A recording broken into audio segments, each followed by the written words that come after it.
Hi, friends. Welcome to the Anime Book Club podcast. I'm your host, DJ Montague. And I'm your host, Greg. And here we review anime from classics to brand new stuff, hidden gems, and controversial favorites. You'll hear all of our hot takes, rants, and genius observations. So thanks for tuning in, and buckle up because the episode starts now. By the way, friends, these episodes contain spoilers, so be careful and don't ruin this anime for yourself. You've been warned. Hello, friends. Welcome back to the Anime Book Club podcast. I am DJ Montague. I'm trying to do my best impression of Greg Big Dumb Jesus, going as slow as I can to emphasize how excited I am to be back. Oh, did you change yours? Oh, yeah, you changed your camera. Yeah, for everybody at home. I'm gonna match you. Yeah. We got to be in the same room. I'm DJ. Wait, I already said that. You're Greg. Who are you? Okay, so if you're gonna act like me, I have to act like you. So I have to act all cool and confident, and just a complete natural on the camera. My name's Greg Big Dumb Jesus. Welcome everyone. I'm cool guy. I'm here. Friends, we've got a special bunch of episodes for you. We have so much content to go over the 2025 that we're going to have a lot. Secondly, these season finales, we're going to talk about all of them and give them their own episodes. So we'll have an episode for Bleach, which we're doing today. We will have an episode for Demon Lord, an episode for Ranma, and we will have an episode for Dan. So we can actually dissect everything, go into it quite a bit more, and give it the justice that they deserve in these finales. Bleach is doing 14 episodes. So we get a bonus 2 episodes from Bleach because their finale ends on episode 14 of season 3. I actually have stopped keeping track at home, so I don't know what episode this is in Thousand Year Blood War. 40. 40. Okay. So we're going to give you episodes 36 through 40 of Bleach. 1000 Year Blood 37, 38, 39, 40. Yeah, 37 through 40. Yes. Cool. So Bleach. let's do the... Hold on. Standing by. Nate just subscribed for 90 months concurrent. I appreciate you, Nate. Thank you so much. 90 straight months. Are you about to do the math? Yeah, like calculating carry. Tabulating. 5 power of 2. Man, that's 7.5 years. Mm-hmm. He's been here the whole time. Never missed a month. He is like the grandfather of the stream. Yeah. He was here before the stream was conceived. It's true. He may have even himself banged his Bankai and conceived the stream. That's very true. That is very possible why the stream is right now. Good job, Nate, on banging your Bankai. On Bankaiing your Bankai. Yeah, your Bankai. Yeah.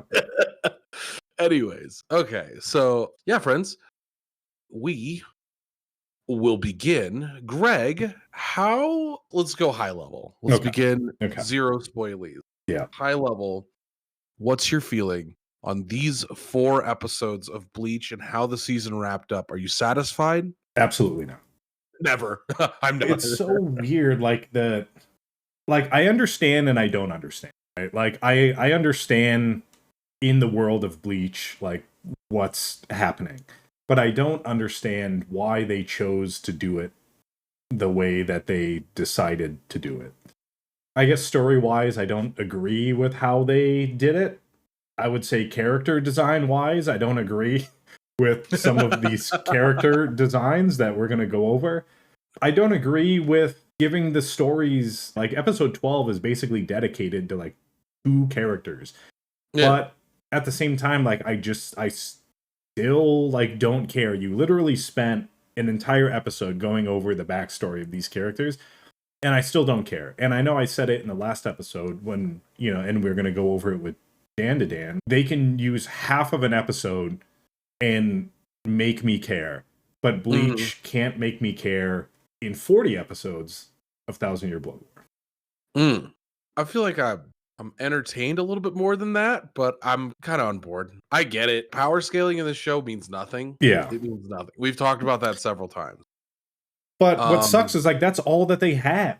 So even the one thing that they have still isn't making the impact that I would like to see out of the show. Because it's not like I'm on the edge of my seat or anything. It's not like I'm looking at these, this dedicated episode to these two characters and thinking like, oh, this is going to be a completely even match. Like, I'm going to have to worry about the well-being of these characters. It's like, no, like before the fight even starts, before the power is even shown, before anything even happens, you already know who's going to win, who's going to lose. You're not keeping any of the mystery. It's like, I literally walk in the room and clothes are already off, no mystery. Yeah. So my thing with it right now is it seems like the characters that are actually dying in Thousand Year Blood War are inconsequential to the point of it's like, okay. It's like, okay, so like in the Huecamundo arc, no captain was in any danger at any point in time, basically. The only people that really were at risk were like the Vizards at like kind of a couple points, and then Ichigo fighting Aizen, which the hero wins. So then watching Captain's toy with these titular characters that are supposed to be like incredibly strong. Like, it's like, okay. And then watching it basically again. There's more blood now, but I don't feel like a lot of these characters are going to go. You know what I mean? Like, even specific characters that I know are back. A prime example, Mayuri is totally going to be fine. What's his name? Oh my gosh, the ice kid. Oh, yeah, Dragon Iceman. I know who you're talking about. Yeah, Dragon Ice Kid, big boob lieutenant chick that hangs out with him. Yeah. Yeah. Rengoku.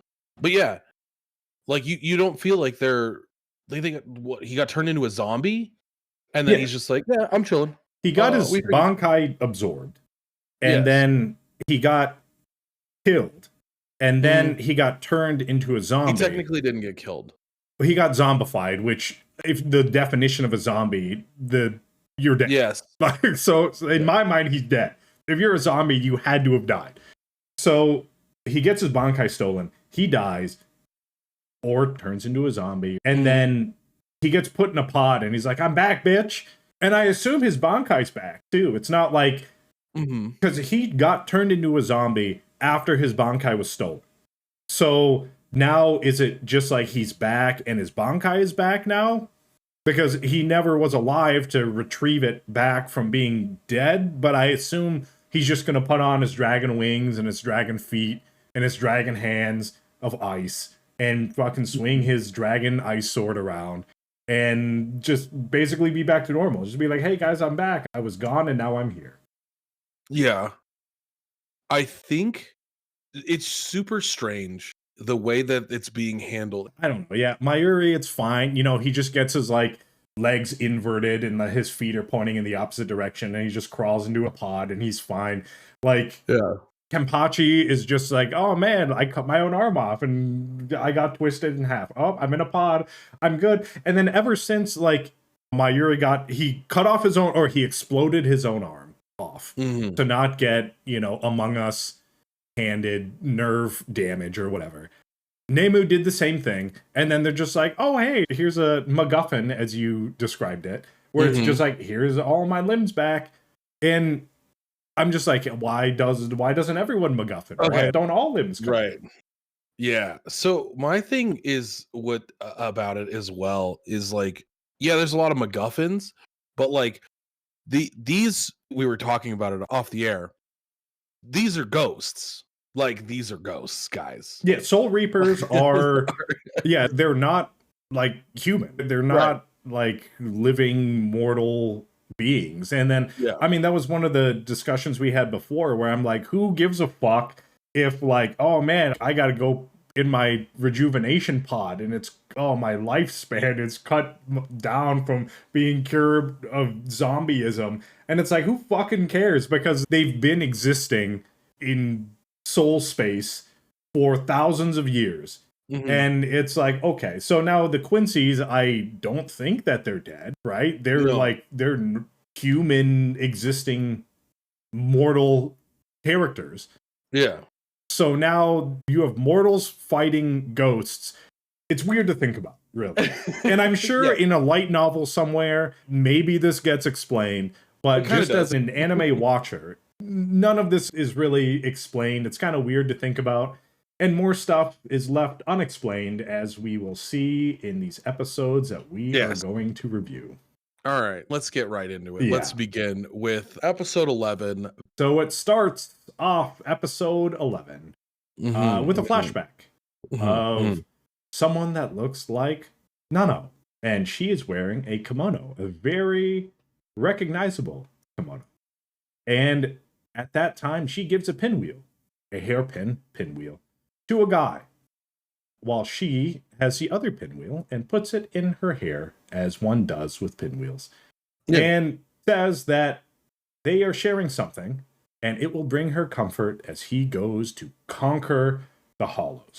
The dude's younger brother, and we know these characters. I'm just going through the mystique of the episode, because I'm sure the Bleach creators are like, oh man, I'm sure you guys don't know who these characters are. But the guy's younger brother sees this young budding romance between these two adults and just is hanging out, and then his brother just headbutts him like brothers do. And then Nano Clone is like, oh, that's so silly that you guys resort to violence, and it's so funny. It's not a clone, it's her mom, right? But she looks like her, right? Okay, all right. But we don't know that yet, because we are just, cloaked in mystery right now. I don't know who anyone is. But dripping in mystery. Yeah. But then after that short flashback, it cuts back to Kyodaku and Ohana. They are just hanging out. He's still laying on her lap. And he's just like, hey, yo, Ohana, I like being with you. And she's like, you know what? I like being with you too. Then he just gets impaled by Sniper Guy, Swiss cheese, butterfly, deer man, right through the stomach. After that, shocking display, right back into a flashback. So good old Bleach just jerking me around as hard as possible. Hold on. It goes to the intro right after he gets blasted. Yeah, the intro that I don't watch and doesn't matter. But Bleach jerking me. It's just very rough, not enjoyable at all. But then we have thing. You forget. In the intro, Yuhabaha touches a star. He goes like this and squishes it. Like this. Doesn't that happen in the intro all the time? Yes, but that's the most important part of every episode. It's squishing your expectations. Yes. Yes. But flashback, and we have Nano's mom, and we have the younger brother, which now we know is Kyodaku. Right? Let's get this straight. So very short flashback of just that little interaction. And then it literally cuts back to Kyodaku's Bankai and Sniper Man. And Sniper Man says that Soul Reaper's Bankai would never be able to kill him. And he's like, I'll tell you why. And then his head just fucking grows back. And now he's like a Tweety Bird dragon neck head that breathes fire and blinks vertically. So now he's like a snake, I guess. He's an owl. Sure. Okay. Yeah. My mistake. He says that people with sins are powerless against him. And he's invincible and invulnerable. And my power is better than your power times infinity plus 100. This is, yes, exactly. This is where it begins. So, and like, then, a lot of the characters... But then he grows a normal arm. So he has all these animal pieces. Fine. He's an owl, dragon, snake, deer, cheese. And then he grows a normal human arm and then blasts Kyodaku. So cool. Just get every living thing inside of him. It's very much like at this point of 1,000-Year Blood War. Where, I mean, it's already been like, okay, I understand like Bombietta, and when they invade, it's like, okay, nobody knows their powers, nobody knows what's going on. They steal Bankais, like that's crazy. Sure. Oh my god, this guy Gremmy is insanely powerful. He's thinking up the existence of meteors and shit. Like that's crazy. Yeah. This is where it's too much for me, because these characters are literally omnipotent. And the only way, if you really break it down and you're like, okay, how do these regular ghost people with swords beat these literal gods? And then you get the rest of this episode, and then you have to think about how the fuck is Ichigo with his I have Getsuga Tensho Gigi and show, Gene show, whatever Yeah. show, like Soldier Boy show him, yeah. It's not like Getsuga Tensho undoes reality, okay? It's literal, like they talk about it with another character. It's a reishi-based attack, correct? And you have another character who anyways, we'll get there. So he's able to dodge the blast from the human arm from Swiss Cheese Deer Man. And Ohana says that they should escape. He survived the Bankai and tells him to take a nap. And you know what? I will take you away. So he dozes off, but is woken up into another flashback. I assume, kind of, because he hears, I think it's Nano's mom's voice. But then he opens his eyes, and then Nano is standing before him. She's like, you need to take out my Zanpakuto immediately. And forget that stupid promise that you made my mother all those years. But I don't know how many years because they're already ghosts. So yes, Sniper Man shows up and then blasts them. But before you fucking blast him with his invulnerable world-ending attacks, they disappear into the shadows. So now they're just like, fucking let's get out of here. So now they're in the shadows. And then Kyoraku, asks Nano if she knew about her mother all of these years. And the whole time. She's like, yes, I knew my mother. Yes, I did. And then he's like, all right, here's your sword back. Here's your sword. Just take it. Sniper Man, with all of his omnipotence, can't find them. So he's like, you know how you find people that disappeared? You turn your head into a fucking satellite dish, and then your eyes just swim around your head. And that's how you look. Because, like, why would you look straight when you can just look at a 360s, I guess? And then he realizes, like, oh, they're in the shadows. I know what I'll do. I'll just go ahead and launch a flare out of my satellite dish head and draw them out of the shadows. And then we see Nano come out with her sword. From the only shadow left, yep, which is on his face. Yes, yep. Out of his nose. Hold on to your butts, people, because then it cuts. We get another cut, and it's back to Nano talking to Kyoraku in the shadows before they were revealed by the flare. And she is like, I didn't realize that Kyokotsu was my sword. And Kyoraku says that Ohana made Okyo to hide her Zanpakuto from her as her mother requested. And I assume you might know the answer to this. Okyo is the Bankai love baby with half of a face, right? Cool. So she asks why, and Kyoraku said that the Issei family, which she is from, is a family of women, and they only give birth to women.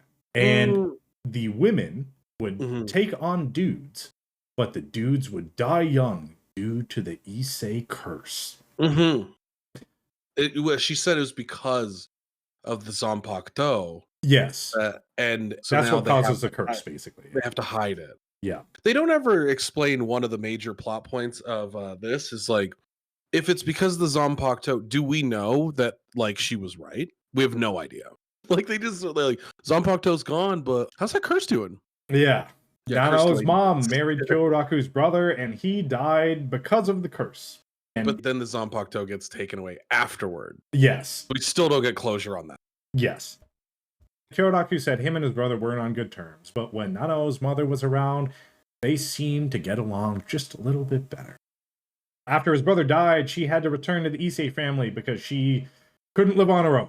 She said the curse was related to the sword and wanted to keep the curse away from Nano, and Kyoraku took the sword and had Okyo hide it for him. So he had this pact with Nano's mom because she married his brother, and he's just like, yeah, fuck it, dude. I'll bang my Bankai to hide the sword.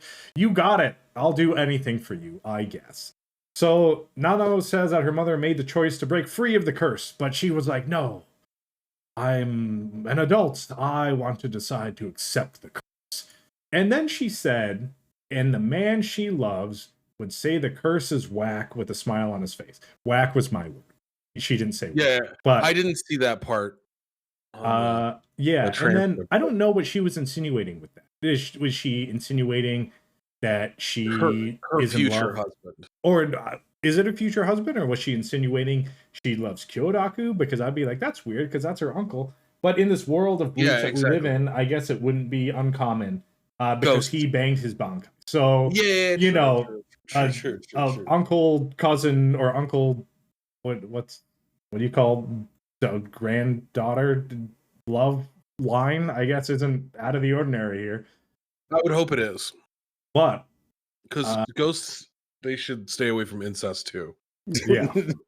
So, Anyway, Kyodaku's cherry blossom kimono, we can insinuate here is from Nano's mom, who was his brother's wife. Kyodaku explains the Issei family, they don't have Zanpakuto, and that there is only one that has been passed down generation to generation. Okay, question. Yes. So the guy with the longer hair or the puffy vest in Squad Zero is like the one that came up with the idea of Zanpakuto in the first place, right?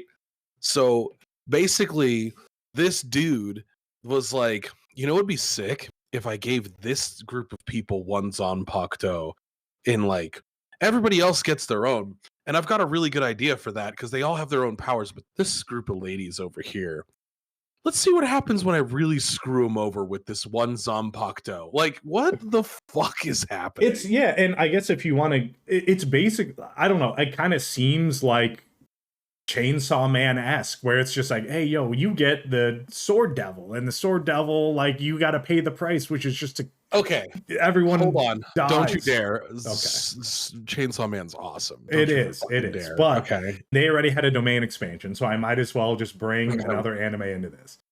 Anyway, passed down generation to generation. And it's a sword without a blade. I don't know what you would call that then. And it's only used for rituals. Sword can't kill a man, but you know what it can kill? It can kill a god. It was designed to kill God. You know what's great? This is exactly Lord of the Rings. When it's like, I can't be killed by a man, and then she's like, I am no man. I am no man. Stupid man. Yeah. Woman. Yeah, I woman. Yeah. Yes, you're right. But sword designed to kill gods. And the sword is called Shinken Hakyoken. I don't know what that translates to. I read somewhere in a thread in an anime forum that this is a reference to some Japanese folklore story or something. And if you went to college to major in Japanese folklore history stories, you would be like, the handful of people that would understand what was going on, I guess. But that wasn't me, and I'm just along for the ride here. But flashes back again to Nano's mom giving Kyodaku the sword, and he said he can't take something that is so important. And she says that no misfortune will befall him, only those of the Issei clan, and little Nano is hiding in the doorway. And she hears all this. So you have, super cool guy, can't detect like a little kid that's literally 5 feet away hiding behind But her Reiatsu and Reishi are they're hidden as fuck. Yeah, GG show. She said that when she first saw Kyodaku, she noticed the dual hairpins and also noticed the cherry blossom kimono he wore, but didn't really think much of it. So this is after, right? Flashback ends. They're kind of back in... Well, okay, I shouldn't say flashback ends. Flashback flashes forward of the flashback. So, like, he's captain now, and she's, like, working towards being in the squad or whatever. Yeah. So she sees him, and she's just like, oh, I hung out with my mom all the time. That kimono looks familiar, I guess, but it's so common that I guess I just didn't notice. But I noticed the hairpins, but then I also didn't think much of it. So I don't know where your fucking head was at. But anyway, Nano makes it in the squad 8. And then she explains that she was taken in by an old couple claiming to be relatives. I don't even know why they fucking even explained this, but she was basically taken in. I don't even know why they had the scene of showing the old people or any of that shit. Anyway, she's taken in, but now she's in the academy. But also, once she joins the squad, he changes his coat for like a day because he was like, oh shit, she Yeah. noticed. Oh shit, Yeah. that girl's from the Issei clan. Yeah. She's in the academy. Everyone is running around with Zanpakutos and like, hey, look at me, I'm really cool. And she's like, I can't make one of those, but check this out, Kido. Blows darts through her hands. Yeah. So she got in the academy, was assigned to Kyodaku's squad, and like you said, she was like, I recognize that man immediately, even without his kimono that I didn't think anything of because it was so common, and the hairpins. But I know that man. But literally, BT dubs, nobody else in the history of Bleach has ever worn a kimono over their shit other than Kyoraku. Yes. Yeah. People accent their coats, their white coats, the captain coats. Nobody wears any other color other than black and white. And again, like kind of what we were saying in the beginning of the episode, you have these little details, I guess. Yeah. And you're telling me this story of Kyoraku's brother dying, Issei clan curse, and now he just took on this forever quest from his brother's wife, and now wears her kimono and her hairpins, but nothing of his brother's. And like, why do I care? I guess you're trying to make me care, I assume, because you wouldn't spend like fucking a third of the episode going through these flashbacks. Let me explain why you don't care. Okay. Because it's told to you now instead of told to you 10 years ago, during when these things are relevant to when these characters begin to exist. Yeah. You can't formulate ideas because, like, okay, Kyoraku fights Chad back in the day, and you like start to like the character, and you're like, dude, this guy wears a pink kimono. That's kind of sick. Like, nobody else is wearing that, and like he's got a sweet beard and 2 swords, and he's cool, and like 2 hairpins. Yeah, and like all of these things are accents not given purpose until years later, when it's told in such a way that it's like, oh, we're giving you all the backstory to this character to not talk about it anymore. Like, it doesn't matter. It really doesn't. Yeah. Because like it's a device for him to defeat the enemy that's in front of him, not to give him a storyline. That's the issue that I have. I guess that's the best way I can explain it. Yeah, I mean, I guess if I had to really stretch and like make sense of all this, I guess you could make the claim that this is Kyodaku's character development, where he does say, please take this weight off my shoulders. You can look at this as his character basically silently carrying this burden that he was given so long ago and just not complaining about it. Let us also carry the burden as well, right? Yeah. As the viewer. Yeah, I agree. And that's the problem that I have with this show right now, is that all of these things get told to us almost like we're children. And it's like we're not part of the team. Like, right. We are just sitting there and you're just telling me things, but you're not including me in any of it. As the viewer, I'm not included. I'm just on the sidelines, like, watching. It's like when you're telling any sort of story and someone's like, oh, hey, what's the like, the people have interviews and stuff like that where they like go more in depth to the characters and stuff like that. It's like when you just start making stuff up about the character to make them seem more cool later on that you didn't include in the book, or that you wish you had included in the book, or you say, no, I'm saving that for later. It's like, then you're just excluding everybody from the thing. And that's a weird scenario. It feels it doesn't feel genuine. Like, Kyoraku was one of my favorite characters, and now it feels like all of his story is a device so that he can get beasted by this god, and then his lieutenant can kill it. Dude fought Stark. Like, Stark was a cool character. I don't know. It just feels so weird.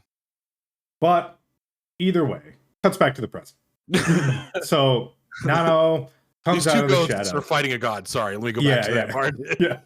So she out of the shadows, and she just swings on Sniper Man and cuts off his hand. Yeah. And he's like, oh, damn. But he's like, better charge up my spirit bomb. And but he also says, ow, that hurt.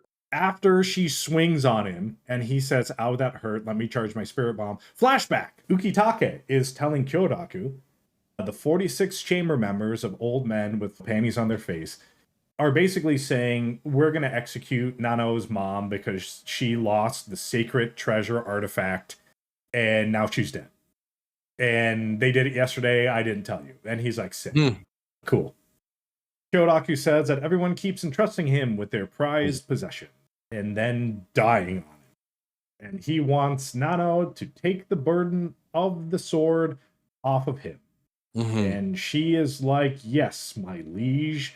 After that, Kyoraku comes out of the shadows. And he's like, hey, yo, niece, let me get behind you and hold your hands like this is Ghost and we're going to shape this pot together.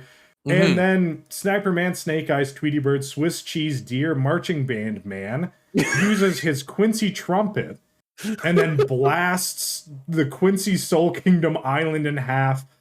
But then he gets cut in half himself by the god-killing sword and the power of Kyoraku and Nano together, and now he's dead. And that's episode 11. And this is why I said it's a plot device. All of his backstory is now a plot device to kill a god. You didn't have to write all of these things because you left all these holes in your storyline. This character didn't have a Zanpakuto. This character's just wearing this because it looks cool. And then you could piece it all together in like a quilt later on because you could just write backstory. And then be like, oh, these characters fight these characters. And it's like, this guy, I'm going to make a character that's like a god. And he's going to fight Kyoraku. And Nana is going to save him. It's going to be sick. Let me ask you this then. I have a question now. Mm-hmm. Are there any more gods? Yes. Who else is a god? Craig. Honest question. Not. It's not like the same. My mistake. But I was gonna make the joke of like, I don't even know. I don't think Nanao even appears in the rest of the 1,000-Year Blood War. But she could have been really fucking useful for the rest of these fights. Let me tell you what. Like, what classifies a god? Is it just that I say I'm a god, so like I think therefore I am? Is that like I don't know. Who's like worshiping Lilibaro? Is that a qualification for determining if you're a god or not? I don't know. It's really strange. So onward and upward to our greatest episode of all time. Yeah. Bazby and Ugrim's childhood friendship turned to Bazby having a bad day. Yes, episode 12. Bad day episode. Bazby's bad day. Yeah. We open with Bazby and Ugrim meeting each other for the first time in the woods. Bazby is like, wow, you're terrible at everything. You did a crappy job at literally all of what you did. Bazby's like, you can't even create a crossbow, you little dumb bitch. And Ugrim's like, dude, I'm just here. Can you please leave me alone? Bazby's like, no, I'm going to make your life a living hell because I'm Bazby and I want to feel cool. Why does he have a helmet and a breastplate of Spartan origin? He's a prince and he's playing in the woods. Oh, okay. Cool. I'm glad they clarified that for me. Yeah, well, I mean, they did clarify that he's a prince. Yeah, at one point. But no one else has worn anything like that. Even in their flashback world that they're in, he is the only one. I think they're in the country of Warwelt, aren't they? Quincyland. Anyways, so yeah, Bazby, he's like, hey man, I'm gonna make you a cool guy. And Ugrim's like, oh wow, that's okay, cool. I don't understand why we're friends now, but hey, whatever. We're still like flashback, jarring, like whipping whiplash because you had that initial moment where they're just like, I'm a kid, and then he tries to shoot the bow, but he has a strength modifier of 0, so it just kind of like and then after that it cuts back to them being adults, and then they're just kind of like, I want to fight you. Why didn't you come look for me, bitch? Like, anyone that goes through the Auswallen process is dead, and you knew it, but you didn't say anything. Yeah. I'm gonna kill Yuha Baha Blast. And then you have another quick flashback of Bazby being a kid, and then his house is burning down in blue Quincy fire. Yeah. And then Ugrim's place, like that whole village. Yeah. Oh yeah. The forest he was in is just dead. Everyone's dead. Everyone's dead and dying. And then don't forget the flashback so they can, fucking fight a little bit before it flashes back to them being kids again. Yeah. So we go back into the present. They have their moment of recognition that the past happened, and then we go back into the past. Their whole entire village and the surrounding area has been burned down. I think these two kids are some of the only surviving villagers. Basby comes up with the best idea he's ever had in his entire existence, alongside hanging out with Yugo, is I'm going to kill Yuhabaha. I'm going to do this thing because I'm mad that Yuhabaha was the one that killed my kingdom. Did we go over the part where Ugram's uncle was just like, "Hey, why are you in the forest?" Like, no, I skipped run that. out of the forest. And Yeah, he's like, I'm gonna take care of your little boy Bottom because I'm your uncle. yeah, no, that was. Yeah, I don't know why that. Well, I mean, I guess I know why. They want to try to build that whole idea that, like, look at Ugram, he's just a pauper and he has no parents, and his uncle is basically just banging him. And Basby is like, here's looking at you, kid, flips him a button, and like, you want to feel bad for him, right? I know why they're doing it, I guess. Yeah. Please don't ever say the words little boy Bottom again. Anyways. So yeah, no, that was creepy too. Like, you want to feel bad for Ugram. And like, I know the person that Ugram is in the present time. I don't feel bad. Like, he was shaped to be a child soldier by a bunch of bad things happening around him, and you can definitely fault him for still being a piece of shit in the current. Yeah, it kind of sucks for him because his entire life he was just like being groomed. His uncle groomed him. Now Yuha's grooming him, and he's just a groomed man. Now. Yeah, and well, Basby was grooming him to be stronger too, apparently, or whatever. It's all like he was being used his entire life. But even when you have your own choices, it's all cultivated in evil. So there's no like redemption for Ugram. He's just a villainous character, and we're showing why he became a villain. So the Sternritter appear in a nearby city after the kids, Basby and Ugram, have been training to try and join the military so that they could get closer to Yuhabaha Blast. We see them, they're kind of what, like 13 or 14 at this point? Yeah, I'd say so. Yeah. Yeah. Basby's like, I'm going to join the military. I'm going to beat this guy up. And the main guy in the military is like, you don't even know what you're talking about. We're really cool. Have you seen our outfits? Ugram, a little bit timid. And then our best friend, Yuhabaha Blast, shows up to show the difference in power between like Basby, the Sternritters, and Ugram. Yuhabaha Blast walks in, and there's so much spiritual pressure that knocks the entire village onto their knees to bow to him. If you want to call that bowing, they're literally just being pushed through the earth. Yeah. Yeah. Basby's like, oh shit, why is it so heavy out here? I'm still going to kill Yuhabaha. I don't give a fuck. Stares at him and looks up and sees that Ugram is still standing with no problem. Why? Greg, why? I'm asking legitimately. There's actually a real reason to it. Okay, the real reason is that he exudes so much spiritual energy that he gives it to everybody around him. That's his power. He makes everybody around him more powerful. But that is not his full power. Like, that's not what he fully does. Because there's other things that we know that he also has the ability to take on the Almighty when Yuhabaha Blast is asleep. Mm-hmm. And there's just like, it's okay. Again, this comes down to how is this a plot device and how do I incorporate it into these characters to move the story forward? It's not like it's there for a poignant reason, and it doesn't feel like, okay, if you're a character that is getting groomed, do you make everybody around you stronger? Is that the trade-off? Like Fire Force, you have characters that are fighting fire with fire. That is the whole entire story. Failure Frame, you have characters that have specific powers due to their personalities. And you can even look at Wistoria in the one scene where they're like, oh, look at these monsters that spawn that are immune to everything except elven illusion magic. Yes. And so it's very much like that. The elven illusion magic thing was kind of silly. It's just like, okay, whatever, dude. You're just telling me that so that this guy can do something. This is that exact thing. It's not great storytelling. No, and it's like I see what you're trying to do. I'm not completely blind here because I get the setup.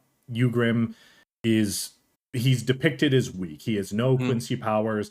They even say when they're hanging out in the cave that Basby notices that he heard of the legends that every X amount of hundreds of years there's a 200 Quincy years. born that can't use Quincy powers, and normally they just kill that kid because he's useless. I get the entire setup of him just having an awful childhood, being weak.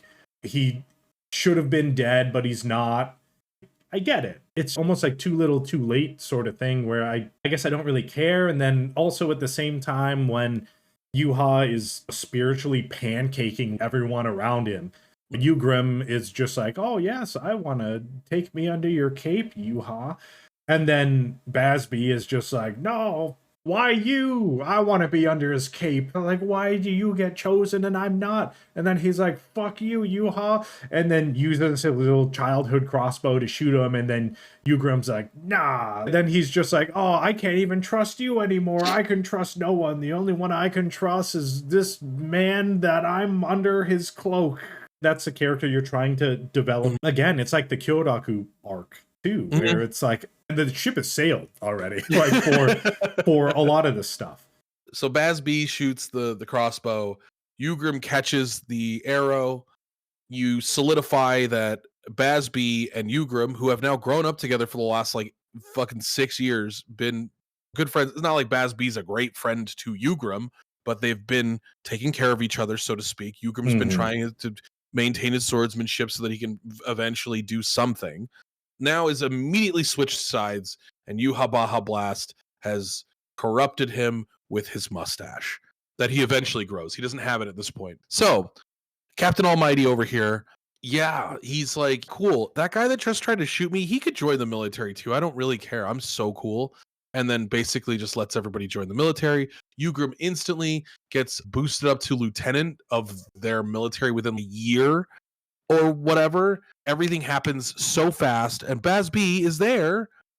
He's like, I want to fight you, Ugrim. So they finally, in real life, Basby and Ugrim have had enough. They decide to do the battles. Basby just gets fucking rickrolled the whole time while yelling about, you were the chosen one, Anakin. You were supposed to he has save the high ground. Yeah, you were supposed to save the Jedi, not join the Sith or whatever. So had them growing up when they were young. You had Basby's little bow.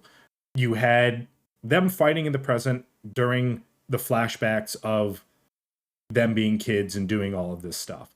So when Basby, like, burner finger threes him, like engulfs him in flames, and then he whips out his little kid crossbow and tries to shoot him, and then Ugrim grabs the arrow. Very similar to when Basby tried to assassinate Yuha and he grabbed the arrow.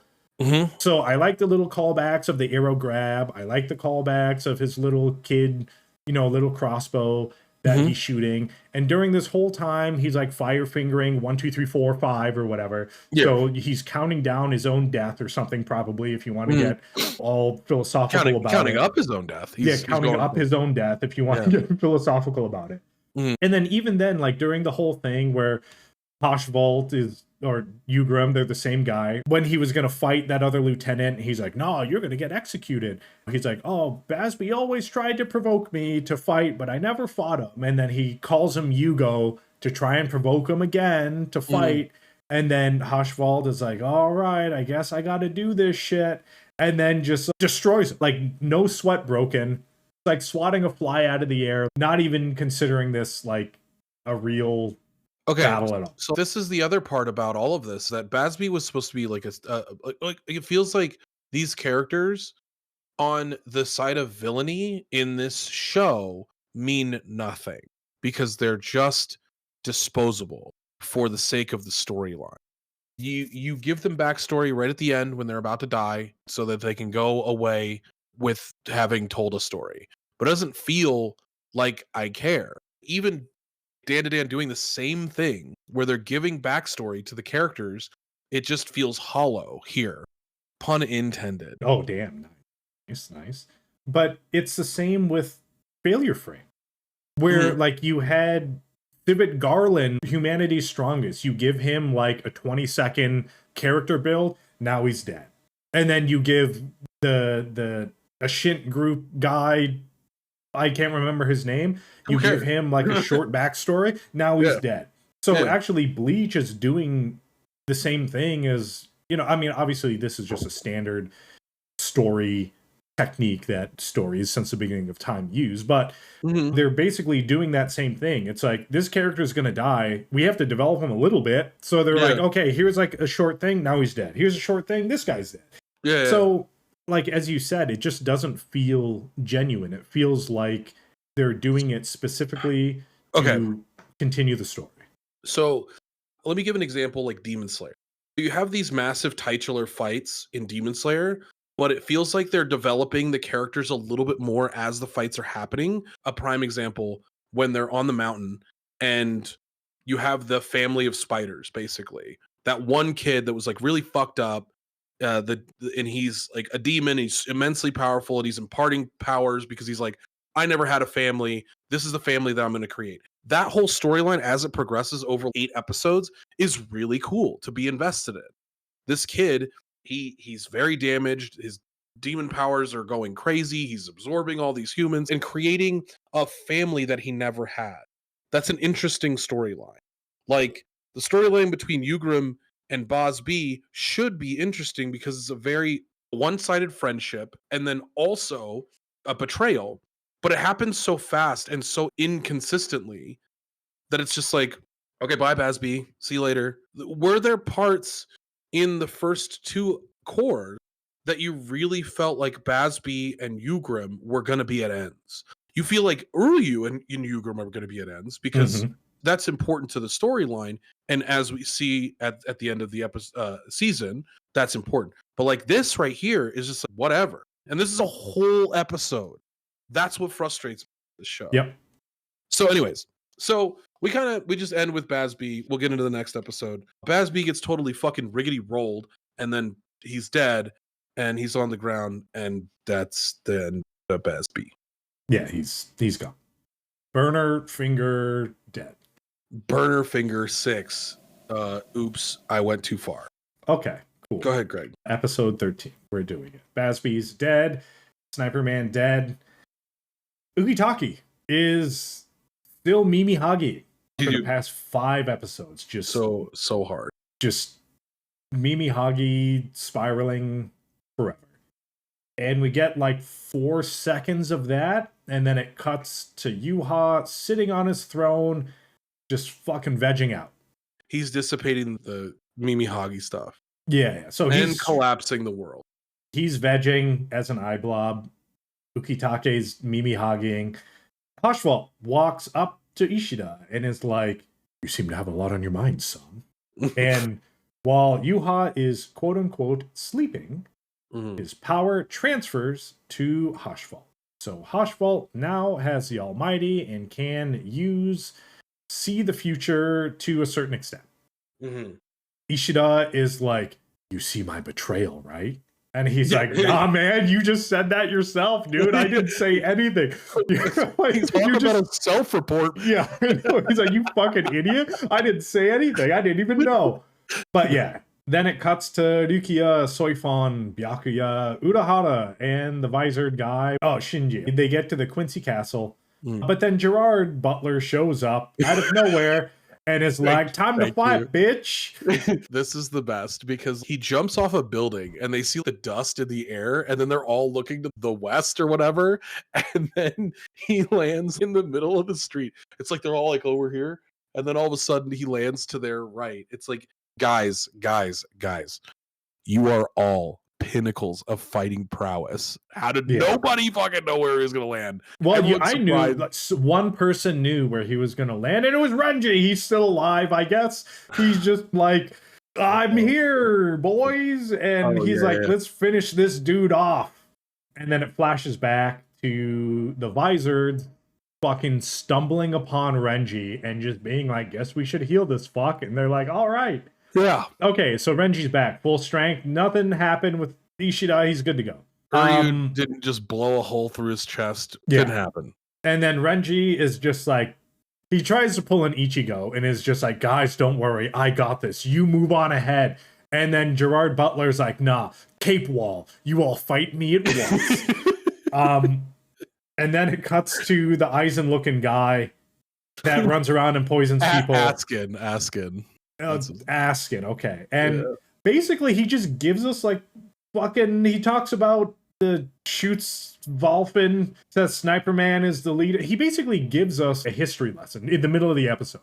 Yeah. So he's just like, Lily Barra Sniper Man's the leader of the Quincy's, and he was the one that was given the shrift first. And then Among Us guy and Spartan Man are Quincy's too, but they haven't been granted power by Yuha because it's rumored that Among Us guy is the left hand of the Soul King, and then Gerard Butler is the heart of the Soul King. So this, by the way, is the first time that they insinuate that Gerard Valkyrie Butler, his middle name's Valkyrie, obviously. Gerard Valkyrie is the heart of the Soul King. Yeah. Again, we're getting into things that are incredibly important to the storyline. We are fighting the body of the Soul King. Yes. Talk about that a little bit more? No, Ukitake Mimihagi. That's it. That's all you need to know. Okay. He was basically lecturing an unconscious Ichigo. So he was giving Ichigo this history lesson. Ichigo's just fucking sleeping on the ground. The fucking best. And then Chad and Inoue roll up and then just immediately trigger his trap card. They're just useless characters. And now they're poisoned and can't move. So awesome. And then he says his power is death dealing. And he can make any substance poison. The fucking floor is lava. Don't step on the cracks, because if he consumes enough of it, Yorichi shows up and it's just like, if they can't move, why don't you just strangle them, you dumb bitch? And then he's just like, that's what girls do. I like to take 100 years to poison someone to death since that's my style. And I'm all about style. It's as jarring as it sounds. That's literally what happened. Yeah. He's just like, how dare you ask me to strangle them? That's what Bambia tells me, and now she's a zombie and she sucks too. And it's like, cool.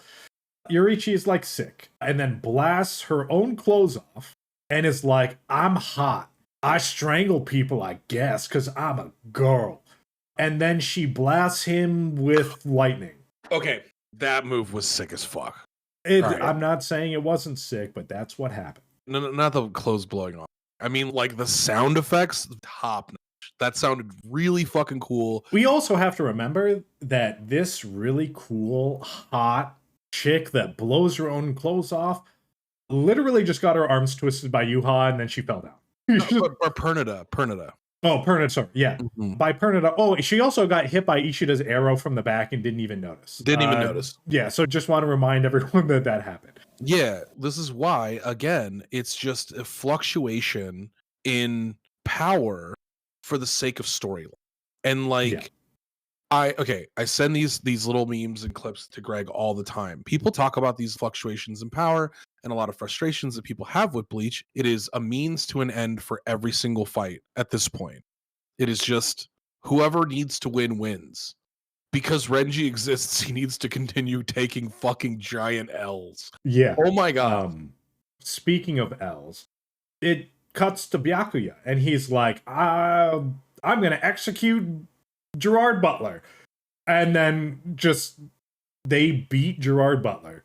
He's on the ground and he's like, this isn't even my final form. And then Byakuya just executes them. Dude. And then the other Soul Reapers are just like, damn, dude, I think you went too hard. Like, Lily Barrow was literally blowing holes in all of us, and then they, like, literally killed our entire family and our city and everything. Like, man, did you have to do that? That was I can't believe it.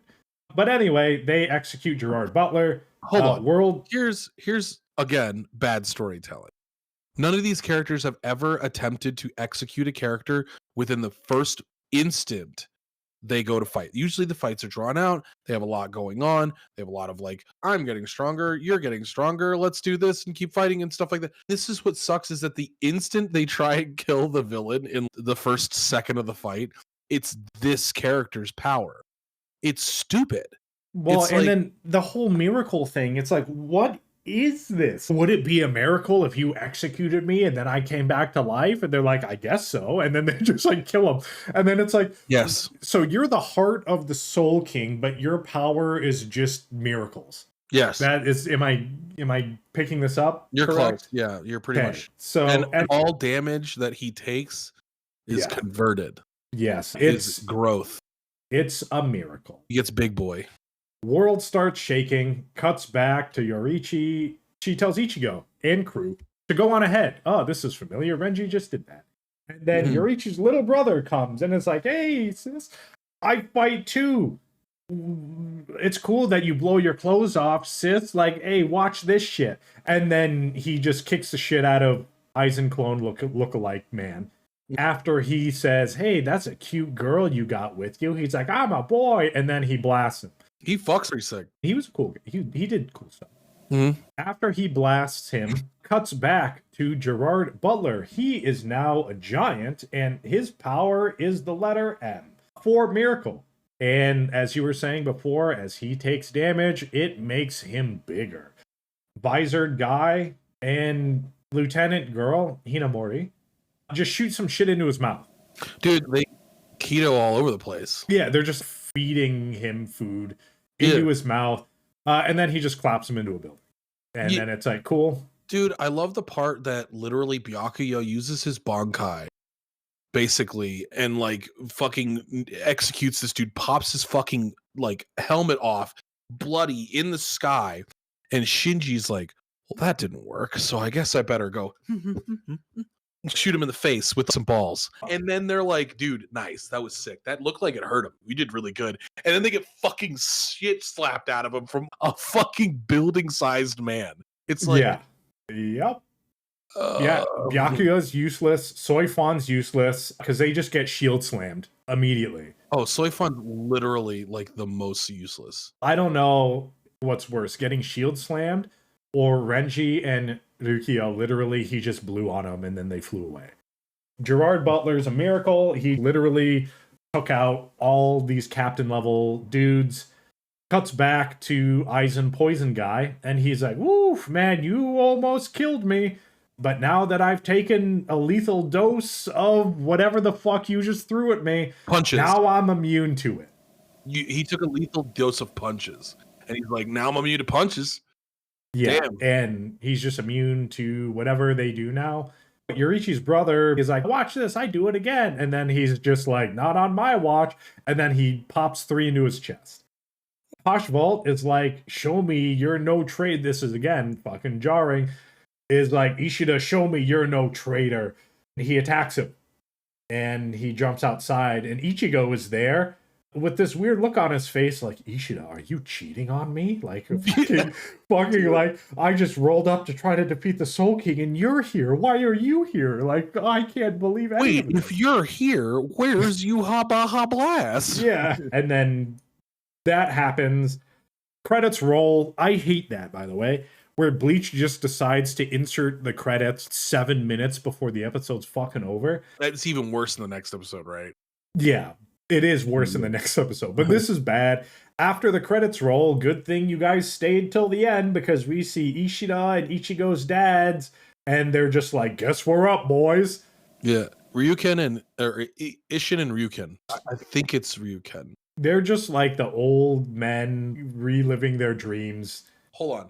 If they had given a fuck about the storyline and wanted to actually make a really cool storyline for Uryu and like obviously give credence to Uryu as a character, they could have done this and started this from the beginning, because it's so important to why Uryu is doing this. We all knew. It's not like we're idiots. We all knew that Uryu was not a villain. It's not like he hung out with Ichigo for years, killed Hollows, and was his best friend because he hated him. You know what I mean? It's not, it's stupid. And yeah, literally, he gets information from his grandfather. He gets information from his dad about Ashwaulan, and understanding that he almost died to Ashwaulan. His mom died to Ashwaulan, and his dad had to operate on his, like, that's hardcore as fuck, dude. He tried to save his own wife. His son is nearly dead, and they're all because of their lineage. Like, they were born in it. This is fucked up. Like, Mhm. they didn't ask for this. So, like, this is good storytelling. Give it to me. Don't fucking That's what I shoehorn it mean. in. You explaining that, like, I cared more about what you just said Yeah. than 14 episodes of Bleach. Like, give me that. That's really cool. 1000%. And then we're here. We made it. Episode 14, the finale of Bleach, 1000-Year Blood War, Part 3, episode 40 of the arc. Mm-hmm. And the whole cast is there. But Hoshvalt says, Ishida, kill these fools. Yeah. Show me you know traitor. Yeah. And he's like, I already know what you're going to say because I can see the future. And then Ishida starts shooting at Ichigo. So at this point, like, I guess I don't understand this because is he still trying to like fake that he's not a traitor, even though he literally just gave himself up in the last episode, like immediately, no prompting? Okay. In the last episode, I think it was like this implied thing where he's like saying like, oh, you assume I'm a traitor, that's why you're here. And they were going to fight for whatever reason. And then this episode, he's like, oh, this is perfect. Now you could fight them. You don't need to fight me. Like, fight them and show me that you're not a traitor. And then Uryu is assuming because he doesn't actually know that Uryu is a traitor or is going to be a traitor, that the Almighty is not infallible.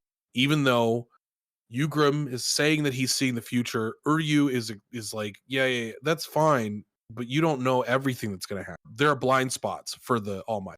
He shoots at Ichigo, and then they fall. They have the explosion, and then they're all downstairs now.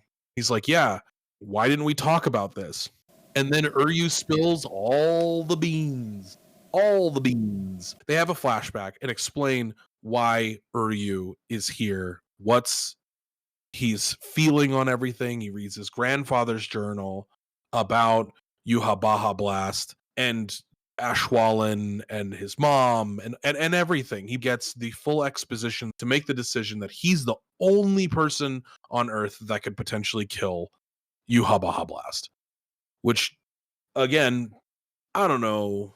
Cool, man, I guess. I don't know. And like, okay, the little flashback meant like maybe a scrap to me. And the only reason it does is because he explains that Ashwallen basically kills a bunch of Quincy's so Yuha can get his powers back. And those Quincy's included Ichigo's mom, Ishida's mom and stuff. And the only reason why I care about it a tiny bit is because I remember the very first episode of Bleach that this is all discussed with Ichigo's mom dying to that hollow, and then they have that little clip where it shows she's fighting it, but her powers get taken away from Ashwallen, and then that's how she dies. I'm like, oh shit, okay, I can actually put those two pieces together. Yeah. So that scene was kind of like, okay, I liked that just a tiny bit, because now we've kind of wrapped everything back, and now I know why Ichigo's mom died, and he had to struggle with his mom dying so long, thinking it was the Hollows that killed her, but in reality it was Yuha that took her powers away. And yes, I guess the Hollow technically killed her, but she only died because of Yuha, right? It's like, okay, cool. Ichigo, Ishida fighting, Inoue and Chad are useless. They healed each other. Yeah, all Chad does is throw Ichigo by the sword. That was great. What a banger. It cuts to zombie Quincy chick and mouth Quincy guy, and they walk into Yuha's room, and they're like, hey, check out this old man sleeping. We're going to kill this guy. I'm going to fuck up this sleeping geriatric guy. Watch this. But before that, we cut to Yorichi, who is still fighting Aizen lookalike clone guy. Wait, before that, we have the Vizards all making the cool stand against the like Lilibaro poop, like the extra Lilibaros. They're landing on, like, they're being shot, and the dome that Aizen's holding up is holding them out, and the Vizards are like you guys are fucking wimps. The fact that you couldn't kill a wounded girl and then they all fucking hollow form up, which is actually Quincy's have a weakness to hollows. Like, why haven't we been using this before? But whatever. Yeah. Whatever. Yes. You're right. I forgot about that. This was a cool little, like, this image. I was hyped. I was fucking hyped. Damn it. Yeah. Okay. No, I mean, I agree. I thought the visors were sick. I thought the whole, like, pull your mask out and, like, get power shit. I always thought that was cool as fuck. Yeah. But now they're just kind of secondary, hanging out, killing, like, a god that was already killed but not killed. And I don't know. Gerard Butler literally just goes Attack on Titan. Gigantic man stomping around doing Attack on Titan shit. Cuts to the kids in the elevator real quick. Girl is like, we keep our promise to Ichigo, and the boy is like, yeah, we can't do shit, but let's go to the Fukaku Shiba's place for some reason. They're there. Cool. Sniper Man, Golden Bird babies, Land and Soul Society, laser beaming nobody characters in half. Cool. Happens. Curved sword guy cuts one in half and is just like, I'm a dead man walking. And it's like, awesome. Cool. Yes, cuts back to Ichigo, Ishida, 100%.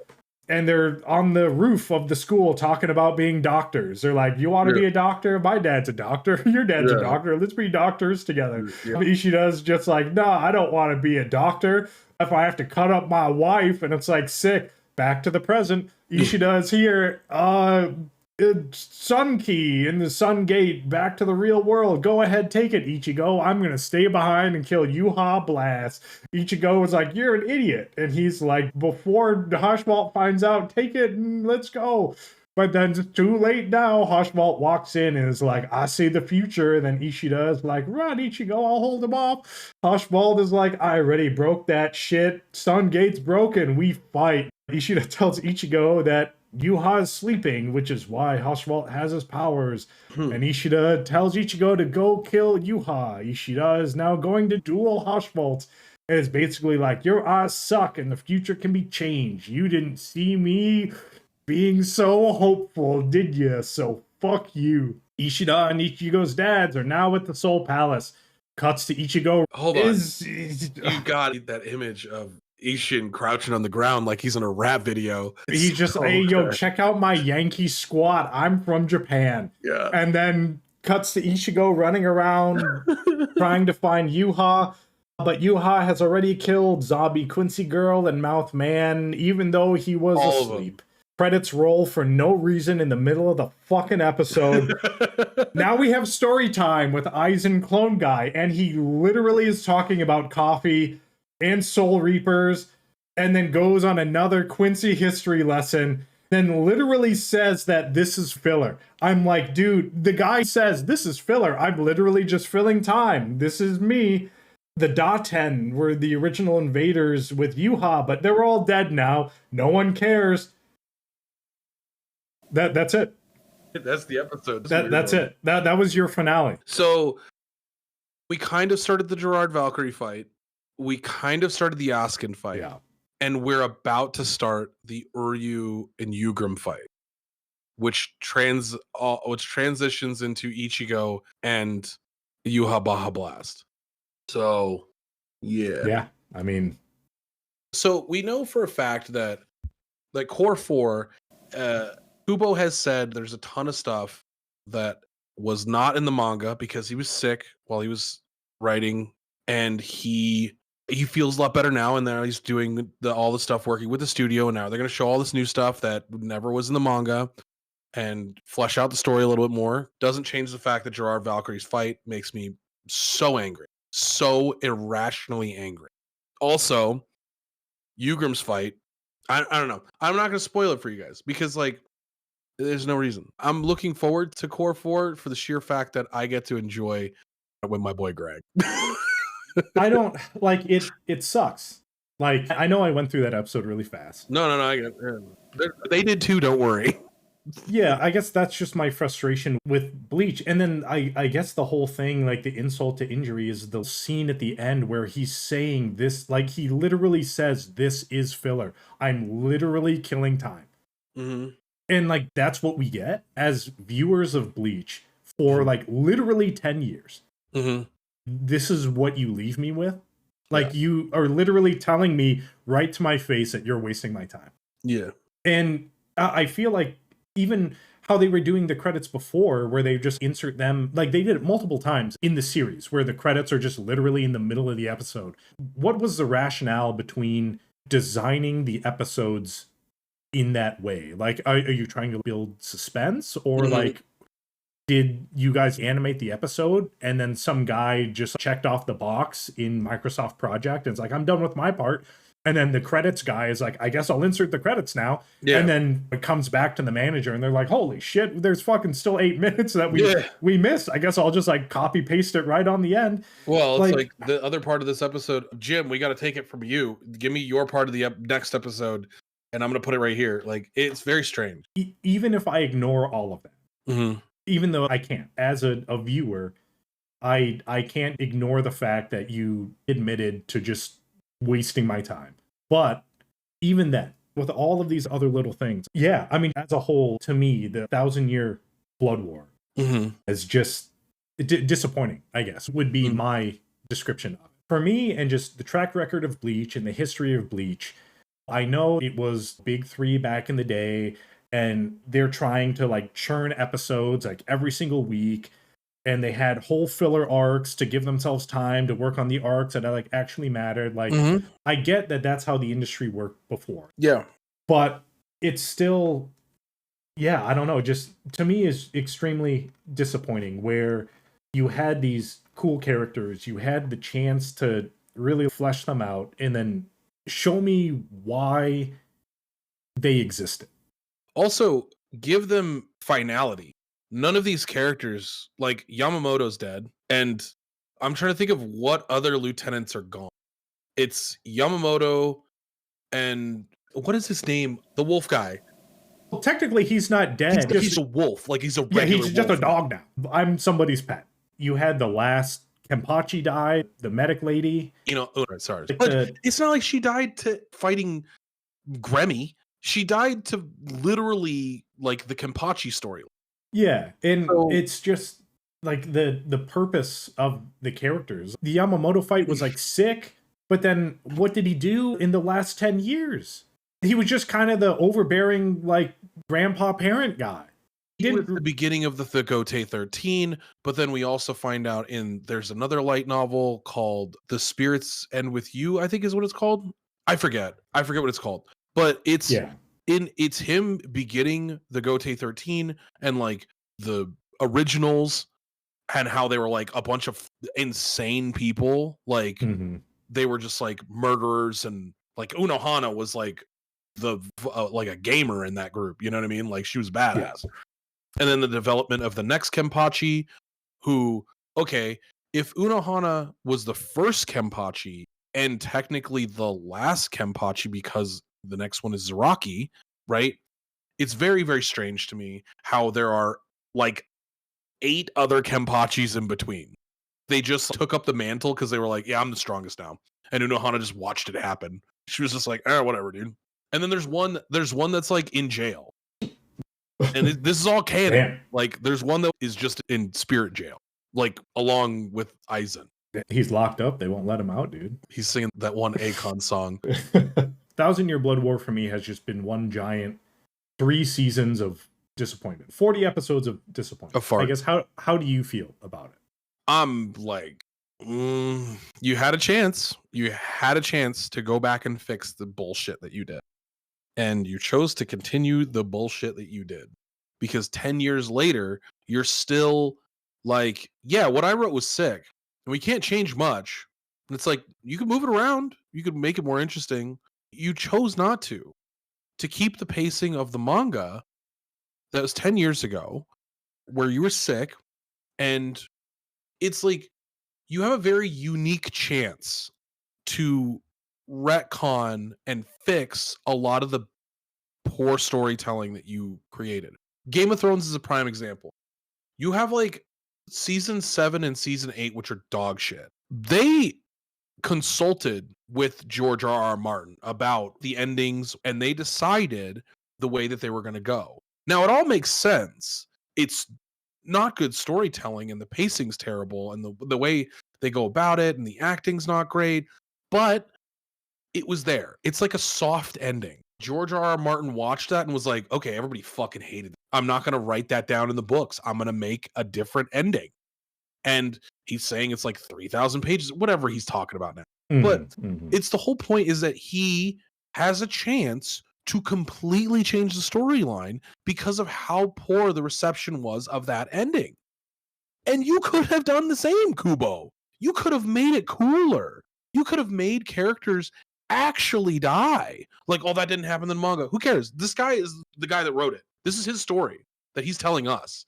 It could have been a little bit better.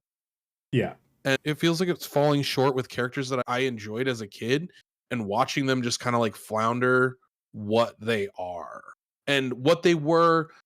It's like watching the writer of Harry Potter. Holy shit. What's her name? J.K. Rowling. J.K. Rowling. Yeah. So it's like watching J.K. Rowling make the website and do her award tour of like, oh yeah, this character interacted with this character and like this happened and now I'm writing all the backstory afterward. It's a lot of lost potential. Maybe there was just between the author and the animation studio, they were trying to strike a balance of telling the story, but then still bring back characters because people like them, but then the still try to do so good other stuff and just try, like, I feel like they were trying to just strike the Gerard Butler M for Miracle balance where they could get their cake and eat it too. But to me, they weren't able to achieve it. And now we end up with really shitty cake that no one wants to eat. But it's there and someone's got to eat it. And instead of them, it is us. Yeah, it is I, the eater of cake, the eater of bleach cake. What would you give Bleach Core 3 as a rating? It's going to get a 5 from me. Oof. Okay. It's just like, I watched it. It existed. It's very average. It's very average. Like, it's not as bad as, obviously, Failure Frame. So. In my book, it Wait, is what did I as give bad. Chain Soldier? I think I gave Chain Soldier a 6, which is crazy. Bleach landed, I believe, let me double check my notes real quick. But I think Bleach landed at the same rating as Failure Frame. Hold on, stand by. Carry the 4. Yeah, literally the same score. So Bleach 1,000 Year Blood War. Damn, Greg. It gets a 3. A 3. And what's crazy is because Core 3 gets a 3. the animation, I rated the animation super high. It was really good. But they lost points in character development. None. There was none. Yeah. They lost points in the story because there were just so many loopholes and plot issues and everything. MacGuffin, like crazy. And then my personal feelings to it, it was a little higher until I literally saw the last episode where the guy told me he wasted my time. And like, you get the lowest score possible. For me, it's a 3. And there's a lot of other animes that have rated higher than this. And I think there's only one that rated lower. That hurts. It's just there. It exists and it's a thing. You wouldn't recommend it ever? No. I would recommend season 1 of Bleach before I would even get close to recommending 1,000 Year Blood. Yeah, 100%. Season 1 of Bleach is cool. What I've been doing recently is I'll listen to dubbed versions of stuff while I'm playing like Supervive or something, stuff I've already seen, just to hear. Like it's pretty funny. Because like you listen to like 10-year-old shit and it's so bad. Like the voice acting's not great. But that's what we had to go through. And nowadays, if you listen to like, I preferred to play Final Fantasy 16 in English because it was so good. The guy that does Clive's voice, wow, takes you on a fucking journey.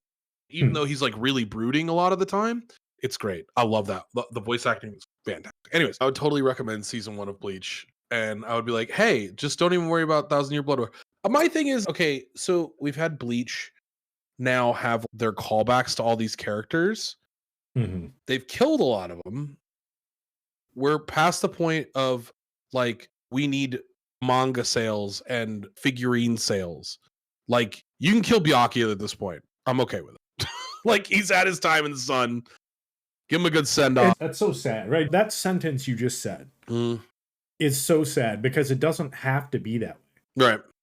But right now, my feelings towards almost every single character is zero. Yeah. Like if this was like, I don't know, Baldur's Gate, Bleach has somehow gotten like the negative relationship with every single character simultaneously. There is no one in the game that likes Bleach. For the winter season and what's going forward for our winter into spring. If you want to give some people some hope, Greg, what's the plan? The plan is we have season 2 of Solo Leveling. Yes, sir. Zenshu, we're going to check that out. Yes. Ubel Blot, Mm-hmm. we will check out too. Yep. And Ishura season 2. I haven't seen season 1. I'm going to just jump into season 2 and holla. So Greg's going to watch all of season 2 without watching season 1 at all. I'm 3 episodes into season 1 of Ishura and I like it. We can also do that thing we did with Uzumaki where I explain it to you. Oh, that could be a good idea. Midway through, you have all these questions and I'm like, okay, let's do the episode where I explain everything and then we can finish season 2. We can have a trade. You can explain that to me and then I will explain the Neko, the elf girl's cat, is secretly an S-ranked monster! Exclamation point. Nah, yeah. I got some other stuff going on. I'm pretty busy. No, we are recording forever. But before we get going, we have a moral of the story. Oh yes, the moral of the story, Greg. Some parts of life suck. But there are other parts of life that are worth living for. And you, as an individual, are responsible for figuring out what is worth living for and working towards those things. But even the bad gives us perspective and balance and contrast to help us identify the good things in life. Kind of like anime. You get to watch Bleach and identify the things that are bad, and then you get to watch something good and then really appreciate what they did with the story. Greg, any thank yous you'd like to send out? I do have thank yous. I would like to send out. Okay. Thanks to all of the people in chat. Thanks to my brother that lives in Japan, and he listens to the podcast every week. We very much appreciate that. I also have my boy Christian and my girl Elena, and they listen to it all the time as well. So shout outs to those. Thank you, homies. We appreciate you being here. Happy New Year and happy holidays to all of you. I hope you had a wonderful, wonderful New Year and you got to enjoy hanging out with friends or family or whatever you wanted to hang out with. I worked. It was annoying. But I hung out with Ryan Seacrest. How was Ryan? He is just doing what Ryan does best. Okay. Anyways, so friends, catch us on Spotify, Anime Book Club. Catch us on Apple Podcasts. Catch us on, is it YouTube Music? Greg, you do this part. YouTube Music. And someone asked me to post on Podcast Addict. I tried it and it said it was already up there. So I assume it indexed from Spotify or something. So I'm just going to say, listen to us wherever you listen to podcasts. We will be there. Thank you guys so much for hanging out with us today. Tomorrow, new stuff. And the next day, new stuff. And then the day after, new stuff. And then so much new stuff coming up, hot off the presses. We'll see you soon. Goodbye. Thank you, friends, for checking out the Anime Book Club podcast. We hope you enjoyed the episode. And if you don't want to miss the next one, follow us on the socials where we announce new episodes, content, and other cool stuff. You can also check out our anime list with our rankings and follow along with what we're currently watching and what we have watched in the past. All the links are in the description. See you in the next one. Bye!